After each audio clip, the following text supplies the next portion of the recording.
In a few minutes, Fabian Hamilton MP, Shadow Minister for Peace and Disarmament, will give his lecture.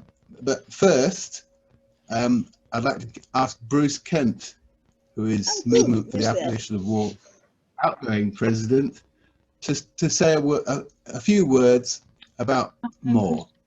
Okay, Bruce. All right, to start? Okay, to begin? Yes, please.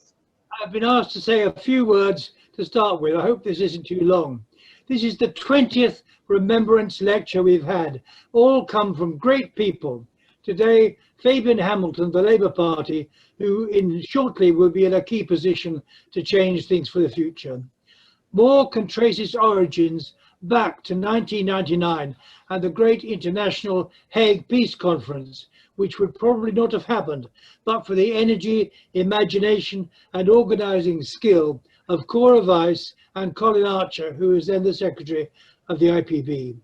It was there that I first met Joe Rotblat, who inspired some of us to think not just about abolishing war, but of finding better ways of resolving conflict. So MAW began and has done so much. And thank you, Robert Hind, RIP of Cambridge, for your great help at the beginning. Read all about our work in our A4 sheet production, which we've got.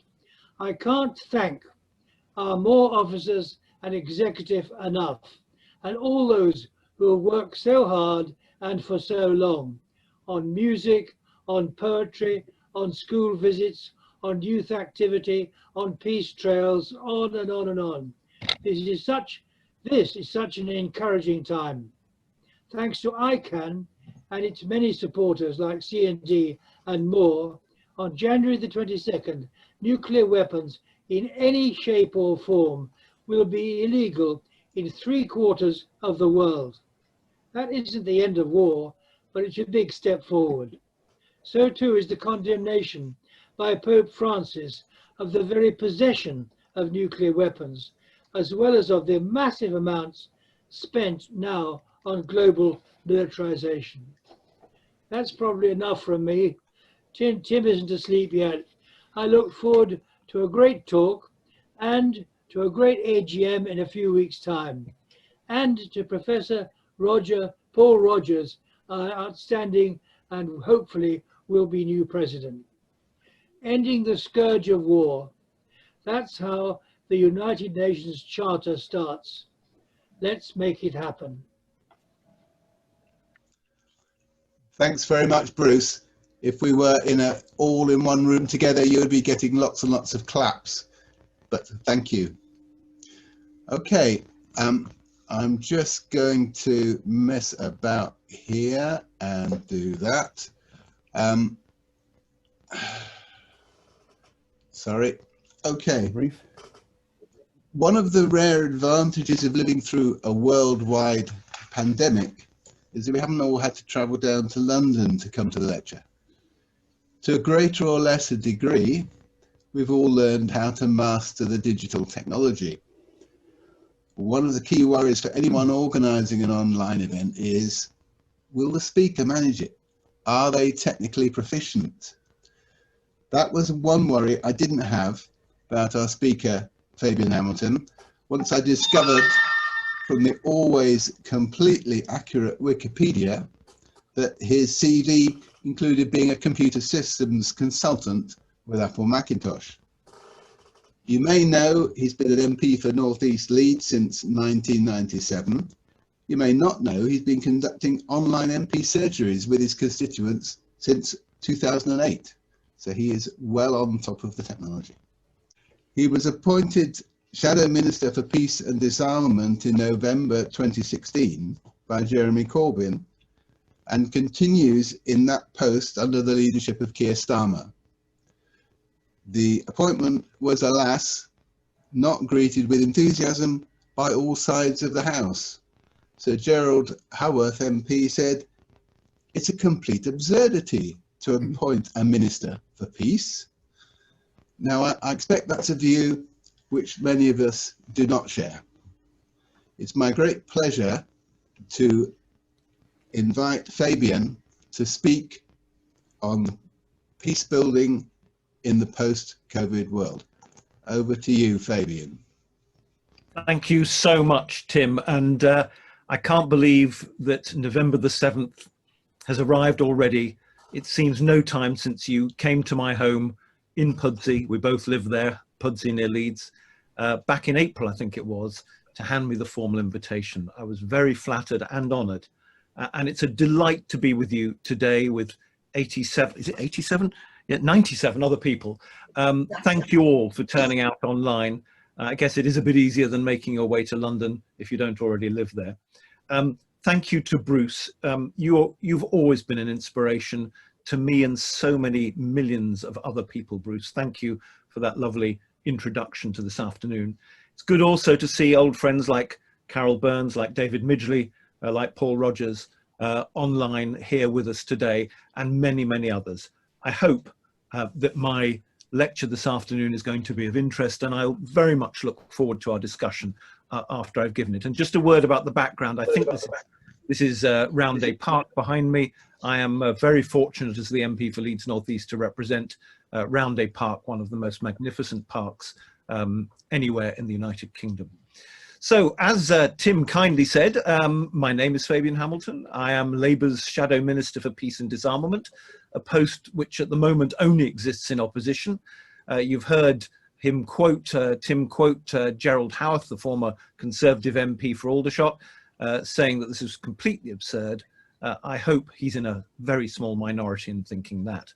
And one day soon, this will be a ministerial post within government. So thank you again for asking me to speak to you and to the Movement for the Abolition of War for arranging this fantastic meeting.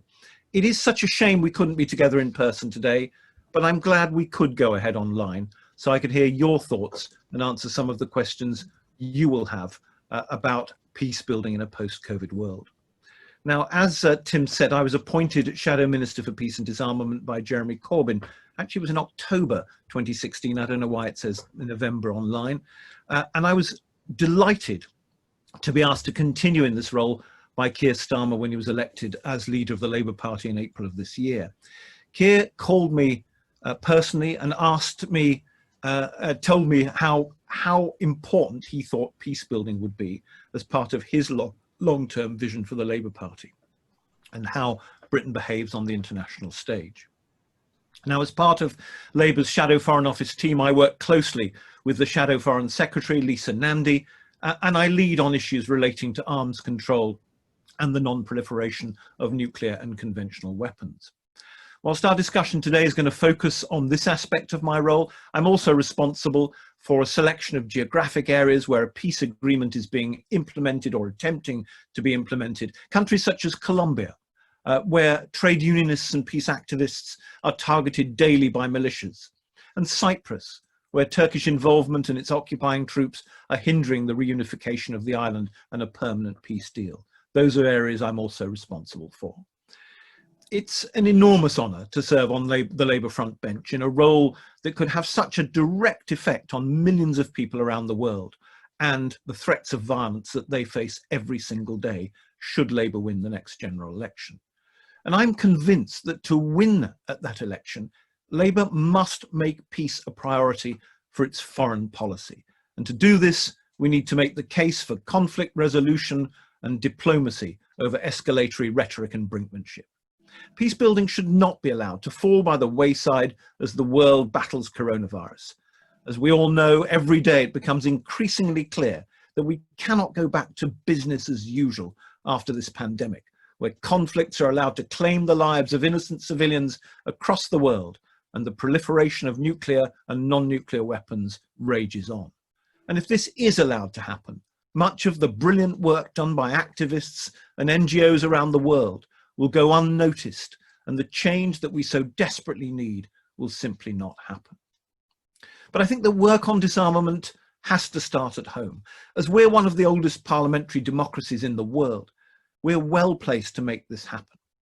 Currently, the only way for parliamentarians to scrutinise British arms sales is through something called the Committee on Arms Export Control, or abbreviated to CAIC, which is made up from MPs who sit on the Foreign Affairs, International Development, Defence and Business, Energy and Industrial Strategy Select Committees. So there are 4 select committees. Its purpose is to ensure that British arms and weapons cannot be used by rogue states to break international law or be used against civilian populations, either domestically or in foreign wars. At the moment, the committee is paralysed, and it's time to empower the cake to ensure that all arms sales are treated with the most forensic scrutiny from MPs. And since the last general election in December 2019, this committee's only met once, and that was in order to select a new chair, Mark Garnier, who was previously one of the government's ministers who signed off the arms sales to Saudi Arabia, which clear evidence now shows were later used to kill civilians, including many children, in Yemen, and were ruled unlawful by the Supreme Court.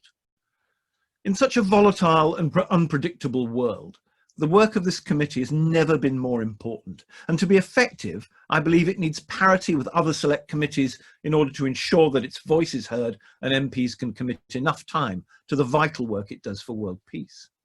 Whilst much of the work we do in the Shadow Foreign Office team is naturally outward looking, I believe it would be a good start to begin this work from our own backyard in order to kickstart a new disarmament agenda for Britain. The work doesn't just apply to bombs and guns. It would also have the ability to suspend the sale of anti-riot materials, which is of specific importance for those states who choose to use force against peaceful protesters. And any government that's serious about ending the use of our weapons against innocent civilians abroad would ensure that this committee not only has parity with the other select committees, but is also able to examine all British arms sales before a single weapon is handed over. Such scrutiny is vital to how we are viewed by our allies, and it must go as far as possible to ensure that Britain maintains a reputation internationally for justice and responsibility. Who we sell arms to and what they're used for is so important to how this country is seen as both an ally and a key player on the international stage. And so it's time to flip the burden of proof to prevent the sale of British arms from directly implicating us in conflicts across the world. Whilst Britain isn't a part of the Saudi coalition in Yemen, our arms sales implicate us in the war there. And we've seen for ourselves the appalling destruction and the humanitarian disaster that has been caused along with the loss of millions of lives. The use of British weapons there is a disgrace, and it must never be repeated. But we can only put this right with a root and branch reforming agenda for how we decide to whom we sell arms. We can no longer carry on selling weapons to states which consistently and frequently flout international law. And so I believe it's essential that we now move to a system where we pre-vet arms export licenses properly, based upon an assumption that an export license will not be granted unless there's a compelling case made for it to be granted. It beggars belief that we're now in a situation where foreign governments are able to buy British weapons without a thoroughly rigorous system of vetting. Surely any arms deals involving British weapons should be subject to the most stringent analysis before they can go ahead. Our weapons are our responsibility, and it's time for a common sense approach to arms sales, if we're going to make them, an approach that puts British values at the heart of a truly ethical foreign policy. I'd like to now move on to Britain's role in the world and how we are in a prime position, I believe, to lead on multilateral disarmament initiatives on the international stage. With our position on the UN Security Council, on the G7, and our excellent institutions such as the British Council and the BBC World Service, we are in dire need of the political will to take peace building and conflict resolution forward. Historically, this country has been respected as the nation of democracy and diplomacy, knowing we have a responsibility to make the world a safer place, but also having a firmness with those who flout international law. Our excellent diplomatic corps and those who work to engage with states and leaders across the world are vital to promoting international peace and stability. But one specific example of how Britain can play a part is the UN Convention on Certain Conventional Weapons. That's the CCW. The treaty comprises 5 protocols aimed at reducing the use of some of the most horrific conventional weapons, weapons which are developed with the sole purpose of maiming and killing those that they're used against. This includes weapons with non-detectable fragments, landmines, incendiary weapons, and blinding laser weapons. Thankfully, Britain's already ratified 4 of the 5 protocols, but Protocol 5 is yet to be put to Parliament so that it can be confirmed as a pillar of international law that applies to the United Kingdom. Protocol 5 sets out obligations and best practice for the clearance of explosive remnants of war. It forces states that choose to militarily intervene in other countries to clean up their own mess. The weapons military forces leave behind can be extremely detrimental to local populations who are currently forced to live alongside unexploded British ordnance in many places across the world, including Syria, Libya, and Iraq. And the range of weapons, and the range of weapons that are left behind is staggering, from bombs to rockets, grenades, artillery shells, flares, mortars, and hazardous residues that may remain after partial detonation. This can leave huge areas to be developed in states that are desperate need of space for new infrastructure and public facilities, particularly in Southeast Asia and the Middle East. Those countries unable to develop those areas of land still polluted from our weapons. Local populations of civilians should not have to live in fear alongside these weapons, which could still detonate and kill or maim many people in an instant. Given how significant this protocol is for the lives and livelihoods of millions of people, it's unacceptable, in my view, that the British government has failed to act. On it in Parliament. In 2017, the then Foreign Secretary Boris Johnson said, and I quote, "The UK has ratified the remaining 4 protocols of the Convention on Certain Conventional Weapons and remains fully supportive of the Convention's work." This is simply not good enough. I've asked the government for answers repeatedly, and time again, my questions have been brushed off by ministers. Whilst we're assured that progress on ratification is being made, we have yet to see any signs of this materialising in the House of Commons. With the UK currently under pressure on the international stage, after admitting it will disregard international law when it sees fit, it would be unthinkable that we would also begin to shirk our responsibilities on arms control as well. And our inaction on this is making a mockery of the idea of global Britain, the policy that Boris Johnson has promised us since he came into office.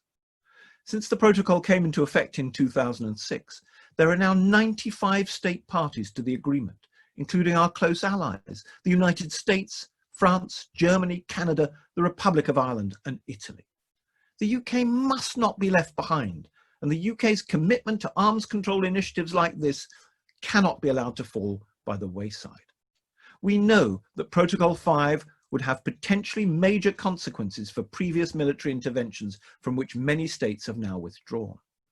As the only member of the UN Security Council that hasn't ratified the convention in full, it seems that the government is actually aware, acutely aware, of the complications that it would have for the UK's support for Saudi Arabia in its disgraceful and shocking war in Yemen, and potentially UK military involvement in Iraq, Afghanistan and Syria, primarily against Islamic State. But we in the UK have a responsibility to address the long-term consequences of our military engagements overseas. The government must take that responsibility seriously so that the risks to civilian populations are reduced and our reputation abroad is protected. Sadly, this is not an isolated incident. The UK's outright failure properly to engage with these important international arms control agreements stretches much further. Britain is due to assume the presidency of the UK Convention on Cluster Munitions from Sweden later this month. Countries that ratify the convention will be obliged, and I quote, "never under any circumstances to use, develop or sell cluster munitions which are designed to kill large numbers of people in very quick succession. These weapons are totally inhumane and their use should be outlawed right now. However, the British government objects to the text of the declaration that says we condemn the use of cluster munitions, arguing instead for it to say we condemn the unlawful use of cluster munitions. There's a clear pattern here as the government looks to shirk its responsibilities in this, so the UK can try and avoid condemning allies like Saudi Arabia who are not party to that treaty and therefore not technically violating the law in using cluster munitions unless the attacks are specifically unlawful. What kind of image does this project of so-called global Britain? It shows a country, I believe, that willfully breaks international law and shirks its responsibilities to civilian populations across the world, as long as it meets the needs and interests of rogue states, which the UK government is happy to call allies. It's this inaction on arms control agreements that Labour would champion in government as we look to turn the tide on Britain's collapsing international reputation and influence. Let me move on now to the prospects, the possibilities for a new Cold War. No matter who finally emerges from the US presidential election victorious, and it now looks increasingly like it will be Joe Biden, it's clear that the world is going to face renewed tensions between the United States and China following the coronavirus crisis. It's hard to overstate the impact that this will have on international political stability in the coming months and years. We've already seen this in recent months, with reports that China recently conducted an underground nuclear test, and the Trump administration has reportedly discussed conducting the United States' first nuclear test since 1998. Alongside the ongoing issues in Hong Kong, disputes over the origins of the coronavirus and the trade war and Huawei, the potential for an escalation in tensions and a nuclear confrontation is very real, and we can't afford to take that chance. Any nuclear test has the potential to undo much of the progress that we've seen on arms control over the last 60 years. As a nuclear-armed state and a member of the UN Security Council, Britain has a responsibility to prevent not only our closest ally, the US, resorting to nuclear brinkmanship, but also to be firm with Beijing. But a new Cold War needs ideas of the same caliber that brought about détente between the old Soviet Union and the West in the 1980s.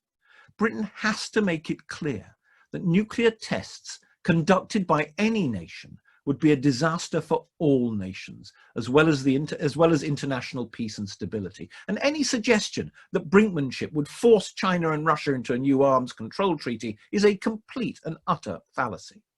We don't have to look further than the currently stalled negotiations with the New START to see that, which I'll come on to in a minute. For this reason, though, I believe that the completion of existing non-proliferation treaties would provide a more immediate solution to preventing these tensions from spiraling into a nuclear conflict, particularly those agreements that the UK has already ratified. Let me move on to the Comprehensive Test Ban Treaty, which was ratified by the last Labour government and France at the time, but was never ratified so far by China and the United States. I'm confident that if the US finally ratifies the CTBT, China will quickly follow suit, as the Chinese Communist Party's made it clear that whilst it will not act alone, but given its considerably smaller nuclear arsenal, it is keen to agree to multilateral agreements with the United States and other nuclear-armed states. There are huge human consequences of nuclear testing. Consequences which are sadly already evident in places like Nevada, New Mexico, Arizona, and Utah, where there are now significant cancer clusters following the nuclear fallout from historic testing of the United States nuclear weapons. If nothing else, the horrendous consequence for humanity of possessing these weapons should be the driving force in finally bringing nuclear testing to an end. Earlier this year, the Nuclear Non-Proliferation Treaty celebrated its 50th anniversary and is without doubt the most important multilateral nuclear treaty in history. But there are still some major non-signatories which the UK could play a part in bringing on board. The most notable, of course, are India and Pakistan. And with the Kashmir dispute intensifying, there's a real potential, sadly, for it to spiral into nuclear conflict. The Npt Review Conference, which served to reaffirm states' commitments to the principles of the treaty, has been postponed owing to the coronavirus pandemic, but will hopefully take place next year. It's really important, I believe, that the UK Labour Party sends a representative to clearly and unequivocally show our support for this vital treaty to our international partners, because so often the British government fails to send any representatives itself to these conferences. We can't afford to waste chances to engage with our allies and states across the world on nuclear non-proliferation. But it's time to learn from others too, I think. The work of the Austrian, Irish and New Zealand disarmament missions in Geneva are excellent examples of how to rally support with international partners for the expansion of such treaties. And I'm already working with them to develop this relationship from a British perspective. In the same vein, I think we must also look to work with the United States to prevent their withdrawal, its withdrawal, from Open Skies and New START, which expires in February 2021. Donald Trump pledged to withdraw the US from Open Skies, a treaty which allows mutual airborne surveillance of each other's territories to help prevent the fear of a build-up of nuclear arms in preparation for a conflict. The treaty provided an unprecedented amount of much-needed trust between the US and Russia. New START is the only nuclear non-proliferation treaty left that prevents an unrestricted, unlimited arms race between the United States and Russia. So allowing it to expire would give way to political instability and a fear of nuclear confrontation not experienced since the fall of the Soviet Union. However, there is hope. I'm extremely encouraged by Joe Biden's commitment to no first use of nuclear weapons, to never use nuclear weapons against conventional forces, and to extend New START. But as ever, the devil is in the detail. New START is only able to be extended once more, but Russia's offered just a one-year extension.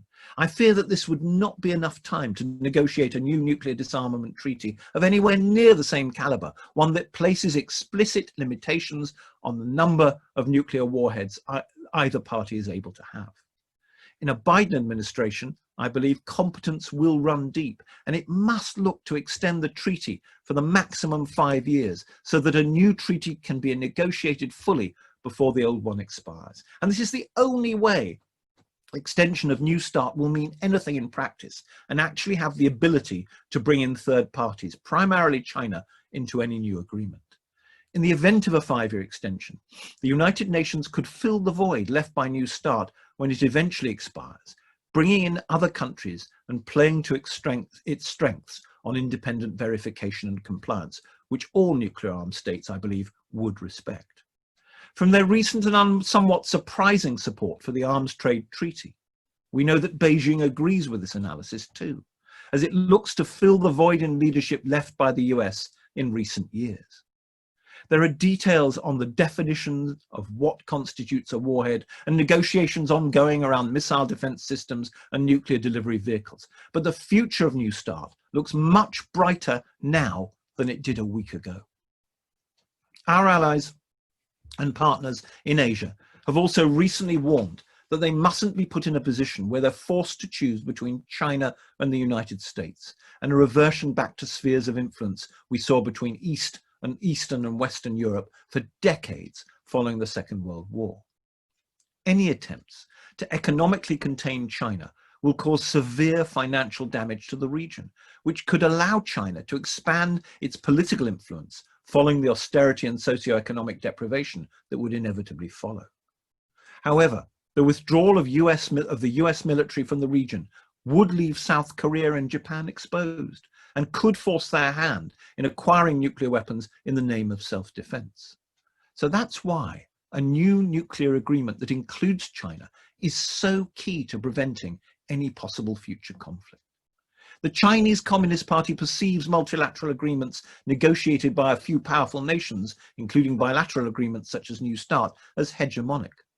Since the beginning of the nuclear arms race, China has opposed allowing decisions about nuclear weapons to be made without the participation of non-nuclear weapon states, and has criticized them as an attempt to consolidate a nuclear monopoly, mainly on the part of the United States, and with plenty of reason, I believe. So in order to bring them in, it's vital that we look to strike a balance between non-proliferation and inclusivity, without inadvertently ushering in a world where more nuclear weapons are seen to provide security through the dangerous precedent of mutually assured destruction, a very outdated 20th century concept. UN engagement and Britain's place on the UN Security Council is hugely significant in this process. China has a tendency to view international agreements negotiated in the United Nations as more inclusive and equitable, so their outcomes are inevitably more stable and compliance is very good. For example, although it hasn't yet ratified it, China had a hand in actually writing the Comprehensive Test Ban Treaty and encouraged the then leadership to go further to help negotiate the Fissile Material Cutoff Treaty, which banned the production of uranium and plutonium for the use in making warheads. Cutting off the supply and production of uranium and plutonium is so important to preventing the unrestricted spread of nuclear weapons to rogue states. We've seen the success of the Joint Comprehensive Plan of Action in Iran, which Donald Trump ditched, and a similar agreement is now urgently needed for Saudi Arabia, which has worryingly begun its own uranium enrichment program, with no verification from the United Nations or the nuclear suppliers group who are responsible for controlling the export of materials used to make nuclear weapons and nuclear energy. This group is supported by the UK, United States and China, so it must now be vocally championed from all sides in order to force Saudi Arabia to halt its dangerous nuclear program.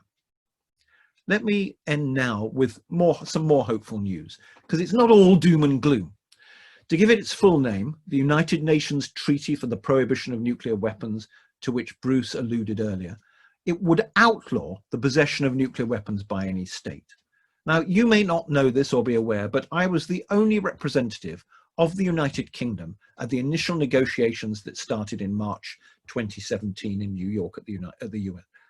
And I was absolutely appalled at the time that no representative of the British government or the British state was there. Just me, and I'm not a representative of the government.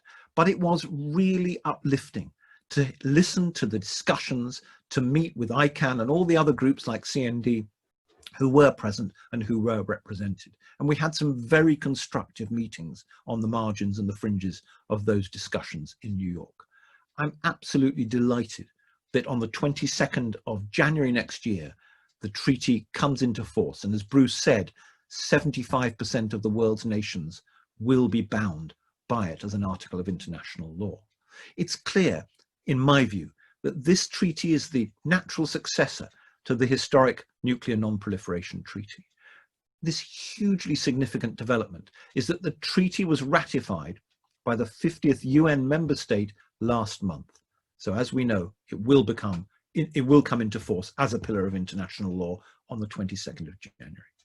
It's difficult to stress, I believe, how important a moment this is in our journey towards a nuclear-free world, and its entry into force is a notable diplomatic accomplishment. But sadly, once again, the UK government failed to engage at any level and at any stage with it after being lent on by the Trump administration, who explicitly urged all parties to withdraw their support for it.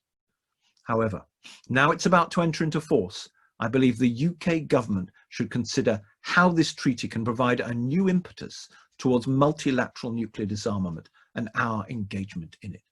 It couldn't have come at a more important time either, in the run-up to next year's delayed Non-Proliferation Treaty Review Conference, and with widespread instability across the world as a result of the pandemic. In the interests of upholding a rules-based order of our globalized world, we must seize the opportunity of the review conference next year to reinvigorate the multilateral disarmament agenda.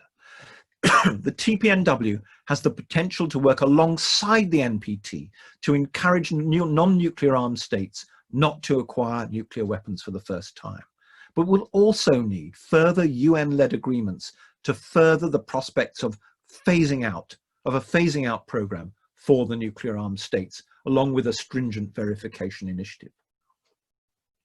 Now, nobody's saying that this treaty is going to get rid of nuclear weapons overnight, but the UK government, like the rest of the nuclear armed states, has not been represented at any stage, as I mentioned, of the TPNW's process into international law. And by not participating it is, I believe, undermining Article 6 of the Non-Proliferation Treaty, which calls for all parties to work towards complete nuclear disarmament. Tomorrow is Remembrance Sunday, which serves as a perfect reminder, if we needed one, of the sacrifices that our military personnel make, as well as the consequences of conflict and war. We must make what is both the moral and, I believe, the patriotic case for a truly international and multilateral disarmament agenda. The coronavirus pandemic has cost millions of lives across the world and will certainly lead to many more deaths. But weapons of mass destruction are useless in a war against an invisible enemy. The world is changing, and it becomes more clear to me every day that public services, our health, transport and welfare infrastructures, must take precedent over the development and use of these destructive weapons. And one further issue that I haven't mentioned is the need to save our planet from destruction, as human life increasingly places pressure on natural resources and forces climate change. We must reverse that. All politicians, no matter what their party, should put that as their top policy item on the agenda. So, my friends, if there was ever an opportunity to make real progress on a meaningful disarmament agenda, it's right now. Thank you very much for listening, and I'll take any questions that you may have.